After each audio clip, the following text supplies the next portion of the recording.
Hi friends, welcome back to my channel. ఇవాళ వీడియోలో అయితే మనం నందవరం టెంపుల్ స్టోరీ అయితే తెలుసుకుందాం. ఈ టెంపుల్ వచ్చేసి 31 కిలోమీటర్స్ డిస్టెన్స్లో అయితే ఉంది నంద్యాల నుంచి. అండ్ బనగానపల్లి నుంచి అయితే 10 కిలోమీటర్స్ డిస్టెన్స్లో అయితే ఉంది. ఇక్కడ వసతి అనేది ఏం లేదు కాబట్టి మీరు బనగానపల్లిలో అయినా లేదా నంద్యాలలో స్టే చేసి ఈ టెంపుల్ని అయితే విజిట్ అవ్వచ్చు.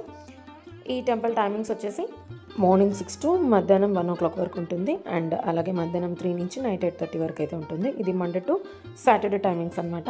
అండ్ సండే టైమింగ్స్ వచ్చేసి మార్నింగ్ 6 to ఆఫ్టర్నూన్ 2 వరకు ఉంటుంది. అండ్ అలాగే మళ్ళీ మధ్యాహ్నం 3 నుంచి నైట్ 8:30 వరకు అయితే ఉంటుంది. ఇది వచ్చేసి మనకు టెంపుల్ ఎంట్రన్స్. ఇక్కడ ఆలయం ముఖ మండపం ముందు మనకు అమ్మవారి పాదాలు కనిపిస్తాయి. అక్కడ అమ్మవారి పాదాలు దర్శనం చేసుకొని మనము లోపలికి వెళ్ళి అమ్మవారిని అయితే దర్శించుకోవచ్చు. ఇప్పుడు ఆలయ చరిత్ర అయితే తెలుసుకుందాం. పూర్వం నందనుడు అనే రాజు ఈ రాజ్య పరిపాలన చేసేవాడు. ఆయన దత్తాత్రేయ స్వామి భక్తుడు.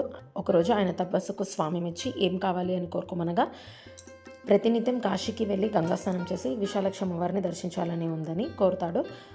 ఆయన కోరిక ప్రకారమే స్వామివారు ఆయనకి మంత్రపాదుకలను ప్రసాదిస్తారు. ఆ మంత్రపాదుకల సహాయంతో ఆయన ప్రతినిత్యం తెల్లవారుజామున కాశీకి వెళ్ళి గంగా స్నానం చేసి అమ్మవారిని అయితే విశాలక్షి అమ్మవారిని అయితే దర్శిస్తాడు. ఇది గమనించిన భార్య ప్రతిరోజు మీరు ఎక్కడికి వెళ్తున్నారని అడుగుతుంది. అప్పుడు తన వెంట రాజు రాణిని కూడా కాశీకి తీసుకువెళ్తాడు. అక్కడ ఇద్దరు గంగా స్నానం చేసి విశాలక్షి అమ్మవారిని అయితే దర్శిస్తారు. అక్కడ ఆమెకు నెలసరి వస్తుంది. అప్పుడు ఆమె అపవిత్రాలు అవుతుంది. అప్పుడు మంత్రపాదుకలు తమ శక్తిని కోల్పోతాయి.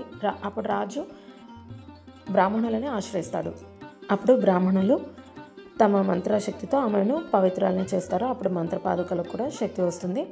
అప్పుడు వారు తిరిగి నందవరంకి అయితే వెళ్తారు. ఆ సంతోషంలో రాజు మీకేం కావాలో కోరుకోమని అడగగా ఇప్పుడు మాకేం వద్దు, అవసరమైనప్పుడు అడుగుతామని బ్రాహ్మణులు చెప్తారు. తర్వాత కాశీలో కరువు ఏర్పడగా అప్పుడు బ్రాహ్మణులందరూ నందవరంకి వచ్చి రాజునైతే ఆశ్రయిస్తారు.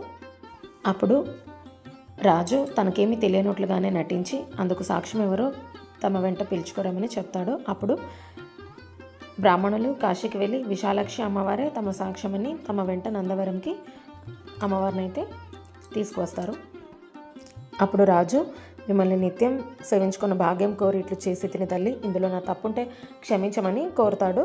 రాజు అమ్మవారిని ఇక్కడే కొలుండమని కోరుతాడు. రాజు కోరిక మేరకు నందవరంలో వెలిసిన సాక్షిమాతయే చౌడేశ్వరిదేవి.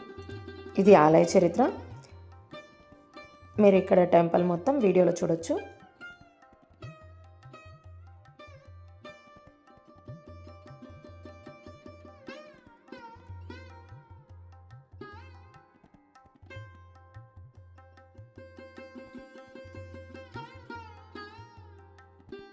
అమ్మవారు కాశీ నుండి బ్రాహ్మణుల తరపున సాక్ష్యం చెప్పడానికి వచ్చినప్పుడు అమ్మవారి చీర చెరుగుకు తగులుకొని వచ్చిన వృక్షమే ఈ కల్వి వృక్షం.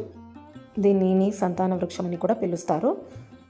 భక్తులు సంతానం కోసం ఈ చెట్టుకి ముడుపులు కట్టి 9 ప్రదక్షిణాలు చేస్తే తప్పకుండా సంతానం కలుగుతుందని భక్తుల విశ్వాసం. ఇప్పుడు ఇక్కడ ఆలయ కుడివైపున చివరన ఒక గుహ ఉంటుంది. ఈ గుహ మార్గం ద్వారానే అమ్మవారు బ్రాహ్మణులు నందవరంకి సాక్ష్యం చెప్పడానికి వస్తారు. ఇక్కడ అమ్మవారి పాదములు ఉంటాయి, దర్శిద్దాం రండి. ఇక్కడ నుంచి 10 మెట్లు దిగితే మనకు ఈ గుహ అనేది వస్తుంది.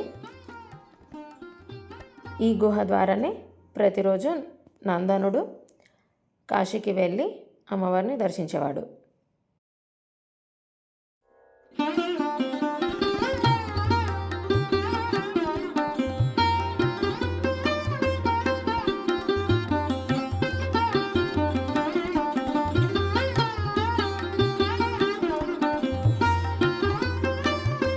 ఇవి అమ్మవారి పాదాలు.